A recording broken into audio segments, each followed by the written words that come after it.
LMP1 family, I hope you guys are staying healthy, staying safe, staying home. Today I want to share another page from the book that I have been reading, still reading Shift Points here, and the title is Changing How We Think Requires That We Think for a Change.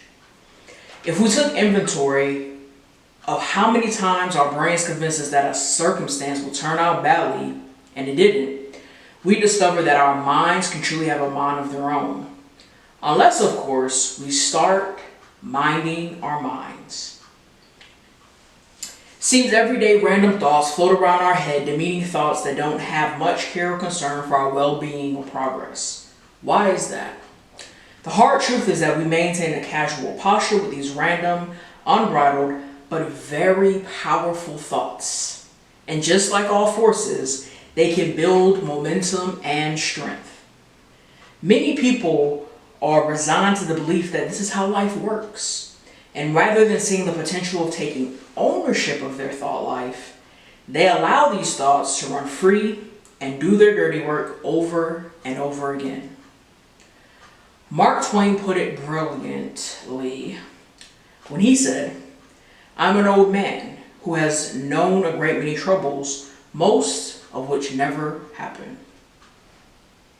It seems an hourly occurrence that our minds will invent stress, doubts, and fear regarding what might happen, simply because we allow the habit of letting our mind have its way with us. The quote, "As a man thinketh in his heart, so is he," is there to let us know that when we can be in control of our mind instead of allowing our mind to rule over us, we forget that our mind is capable of re-engineering and refocusing every thought we have into a positive paradigm that drives possibility instead of anxiety.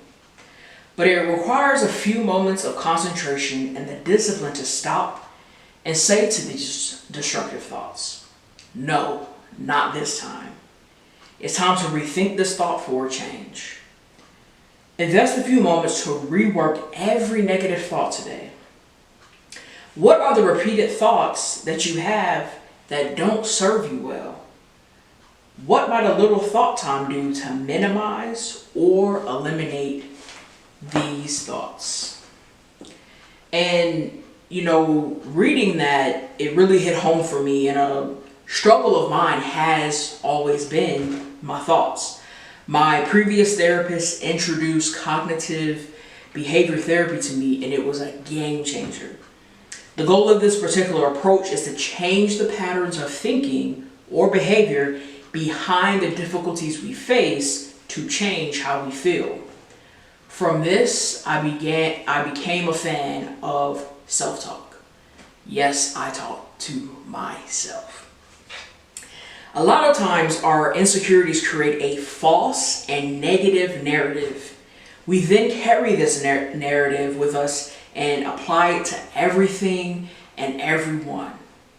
And we start thinking things that are not true. We start thinking things for people of what they must think of us, or what we did, or what we look like, or anything, all because of the narrative we created. Nothing that anyone else is putting on us, but the narrative that we created.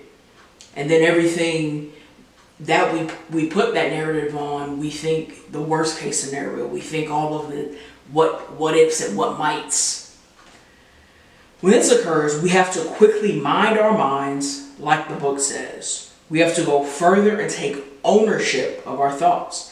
Now, this takes time to adapt and adjust to. I know for me, it wasn't something that happened overnight, and it's still something that I work at to this day. Have I made progress? Yes. But I fall victim to this a lot. And I think now in the state that we're in, and because of this pandemic, we have a lot more time with our thoughts, right? So I think that this is perfect for this time. But remember, in doing this, you are trying to break a habit where for so long your mind had its way with you. So when negative creeps into your mind and thoughts, say, "Not today, devil." The same way you talked yourself into those thoughts, begin to talk yourself out of those thoughts.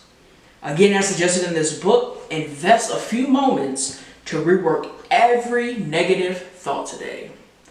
Like for me, subscribe for me, share for me, and tap that bell.